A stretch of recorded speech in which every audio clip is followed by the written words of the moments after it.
What's up guys? This is Koro. Welcome to my channel.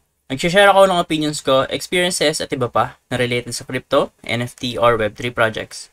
I'm a part of Marites Gaming Guild and Zen Talpakan Guild, mga community na tumutulong para ma-educate ang mga tao about crypto and investing. Hindi kami mga financial advisors at nandito lang kami para tumulong sa inyo. Mandatory pa din na you do your own diligence. So without further ado, let's dive right in. Hello guys, welcome back. Koro nga pala. So for today, mag-update lang ako ng nilalaro nating play to earn na si Universe Wars. And right now, as you can see, meron na silang total deposits na $102,000 US. So malaki yan, no? Around 5M or 5 million pesos mahigit, no? And ayun, dahil dito guys, meron silang Twitter announcement, which is yung kanilang event. So as you can see, ito yung kanilang Twitter and meron silang event or announcement na giveaway. As you can see, gagawin mo lang is follow mo yung Twitter nila, ito yon.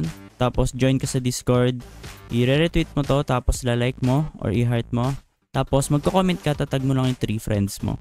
So ang papamigay nila is 5 phase 2 na chest. So ano nga ba yung 5 phase 2? So mamaya sasabihin ko yan sa inyo kasi last time ang nasa video lang natin is yung phase 1 chest nila. So naubos na yun, kaya nag-release sila ng phase 2 chest. And going back dito sa kanilang UI or kanilang interface ng website nila, makikita nyo guys na medyo active naman yung marketplace nila, no? Kasi ito yung last 10 sold. Ayan, as you can see, ito yun.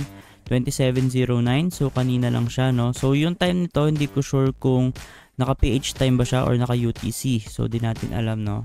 So, yun. Active naman to. May mga bumibili. Ayan, ng mga 5 star. So, may mga 6 stars din dyan, no guys? And guys, meron ako ditong bagong robots. 3 siya. Sasamahan nyo ako para ma-open natin siya. And mapakita ko sa inyo kung ano yung mga makukuha kong robots. Pero bago yan, head over muna tayo sa kanilang Discord kasi may papakita ko sa inyo na upcoming updates ni Universe Wars. So, ito yung kanilang Discord channel. And as you can see, meron silang announcement, no? Meron silang exciting announcement daw or news. Ito nga, merong long-awaited dungeons and items. So, as you can see, magkakaroon tayo ng mysterious dungeons that will challenge you throughout the universe. And then, magical items that will improve your skills and adventures. So, hindi pa natin alam kung ano talaga to. And meron lang silang pahapyaw dito na information. Yun nga, ito yung sinabi nila, dungeons and magical items. So, siguro magiging pwede nang mag-adventure yung mismong robots natin. And syempre, habang mag-adventure siya, dapat may mga nakasuot siyang item para syempre mas malakas yung skills niya and para mas tumagal siya sa adventure. And guys, head over na tayo ulit sa kanilang UI or sa kanilang mismong website and papakita ko sa inyo yung nakuha kong robots. So, going back dito sa kanilang main website, punta ka dito sa Mint, tapos Warbot. And guys, meron na nga pala silang Fusion. Ito yung Fusion nila. So, pwede ka mag-select ng Warbot. So, ito yung dalawa kong existing. So, last time do sa first video ko if nakita nyo. And for example, if sinelect ko to, so hindi ko masiselect yung pangalawa kasi dapat ata is same sila ng rarity which is 3 stars. So try natin ito, WAL-E. So ito, ayan, kailangan nga talaga guys is same rarity. So head over ulit tayo dito sa kanilang Warbot. Ayan, as you can see guys, meron na silang bagong chest which is yung phase 2 nila and ito, available Warbots for meeting is 9,116. So marami pa kasi kakasimula lang halos itong phase 2. And yung phase 1 nila is 5,000 NFTs. So naubos yun. Tumaas yung price nila ng $5 US. And guys, as you can see, pwede kong i-send yung chest na to. Pero right now kasi meron na akong giveaway and may nanalo na dito guys. If hindi nyo pa nakita, panoorin nyo yung TikTok ko kasi in-announce ko doon kung sino nanalo dito sa giveaway natin kay Universe Wars. So right now, ang gagawin natin is select natin to para ma-open natin siya. So, select all natin. Try natin select all. Tapos, open selected. So, sabay-sabay natin sila open. Or gusto nyo ba isa-isa guys para suspense? So, try natin isa-isa muna, no? So, refresh muna natin ulit. Medyo malas kasi ako guys pagdating sa mga minting or opening ng mga NFTs or chest. So, hindi ko inaasahan na Uy! Sobrang swerte guys. Kakasabi ko lang malas ako. Pero nakuha ko ng 5 star. Yun nga. Maganda to guys. 5 star. So, yun. Sana yung pangalawa, no? 5 star ulit. Or 6 star. Hindi ko alam kung nakakuha dito ng 6 star. I think hindi ata. So, open ulit natin. Ayan guys, medyo minalas na. 2 star na lang ulit. So, refresh ulit natin. Siguro balik muna tayo sa mga iba't ibang page. Ayan, mga orasyon muna natin. Market, PVP, ranking. So, medyo naglo-load siya. So, refresh na lang natin to guys. So, medyo bumagal internet ko ata. So, balik tayo sa inventory or do sa mint. And open natin siya guys. Open natin. Open selected. Ayan. Wall in na naman. So, 2 star ulit siya. So at least nakakuha ko ng isang 5 star, no? So you can see, nandito siya sa inventory natin. And then 1, 2, 3, 4, 5. So 5 na yung warbots natin. And no nga pala guys, yung parang initial investment natin dito is around $20. So 2 warbots yon. And bago ko buksan yung warbots ko kanina, ayan, meron akong balance na 14. So medyo malapit ako mag ROI. So ang ginagawa ko lang dito is mining and battle everyday. So yung mining guys, passive naman yan. So punta ko dito sa mining. Tapos ako guys, ginagawa ko lang is normal mining kasi pwede lang sa normal mining itong itong mga NFT ko na dalawa, which is itong dalawa, 20 hours nakalagay. So sila yung dalawa kong unang NFT. So pwede sila dito sa beginner or sa normal mining. Sa evolve naman guys, hindi ko sure kung ano yung pwede dito. So wala akong pwede dyan. Try natin sa God. So I think bawal dyan. So sa perfect mining, so kaya hindi lumalabas yung ibang robots ko dun sa mining kasi kailangan guys level 2. So dapat ipa-level ko muna tong si Chappy ko, no, to level 2 ata para makapag-mining ako. Pero right now hindi ko muna yun gagawin. So yun nga guys, nagma-mine ako dito and after nun, ayan, tuloy-tuloy na yan guys kahit hindi mo na siya alisin. So ito yan, meron dito available mining days, ayan, 36, and then ito 50 days. Tapos ito guys, yung available attack per day. So hindi pala per day. So I mean, ito yung available attack na total niya sa buong buhay nung NFT na to. So as you can see dito sa PvE section, click mo tong battle. Ayan, meron beginner, intermediate, advanced. So i-discuss ko to last time. So pag click mo tong beginner, ayan, pwede kang umattack.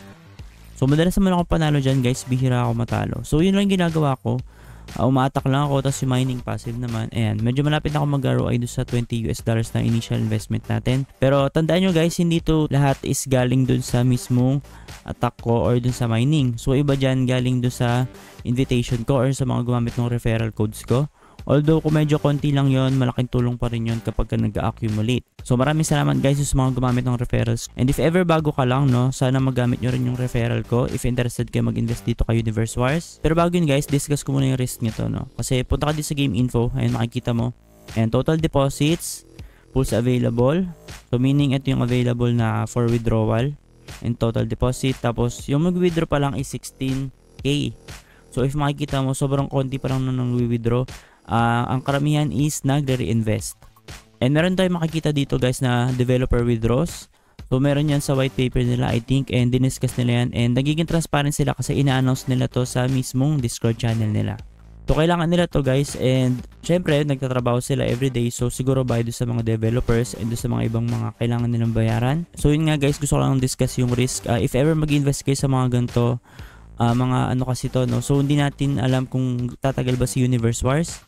Pero yun nga, when it comes to play to earn naman kasi, based on my experience, wala naman tumatagal na play to earn. Pero as much as possible, dapat alam mo kung paano i-budget yung mga assets mo. So kunyari guys, nag-invest ako dito, make sure ko na yung ini-investan kong NFT or mga play to earn is kaya kong bawiin sa iba pang mga bagay. Like nagte-trade ako o kaya sa mga airdrops, o kaya if ever nagbebenta ako ng ibang NFT ko na mga hinuhold ko dati pa. So as much as possible kasi paikot lang ginagawa ko dito sa crypto, and ayoko na mag-deposit or mag-cash in ng mismong pera ko. Pero yun nga guys, kanya-kanyang diskarte naman yan. If kaya naman ng risk tolerance nyo, I think okay naman pumasok dito sa Universe Wars. And ang kalaban mo na lang dito kapag ka pumasok ka is yung minting nila, which is pag minalas ka sa minting, medyo mahirap mag-ROI. Pero if swerte ka, sobrang dali lang mag-ROI. And guys, meron nga pala sila dito na lucky. As you can see yan, total jackpot $12.8. Tapos pwede ka mag-play now. So meron dyan nakakuha guys mga perfect warbot. Ito yan. So yung kakilala ko guys, nakakuha siya ng perfect warbot. So ginawa niya guys, naglaro siya dito, and so para siyang sumasali ka ng loto guys, diba? And yun, nagtry lang siya, around $14 ata yung trinay niyang laruin na dito, pera dito sa Lucky or USDT. Tapos nakakuha siya ng perfect warbot. Kasi perfect warbot guys, yung stats niyan perfect talaga, as in 100 lahat ng stats niya. And sabi naman ng isa ko pang kakilala na bebenta daw yun ng around $900. Pero kasi yung kakilala ko, ginawa niya easy flip lang. So ginawa niya $500 or 550 ata if I'm not mistaken, no. $550 binenta na niya.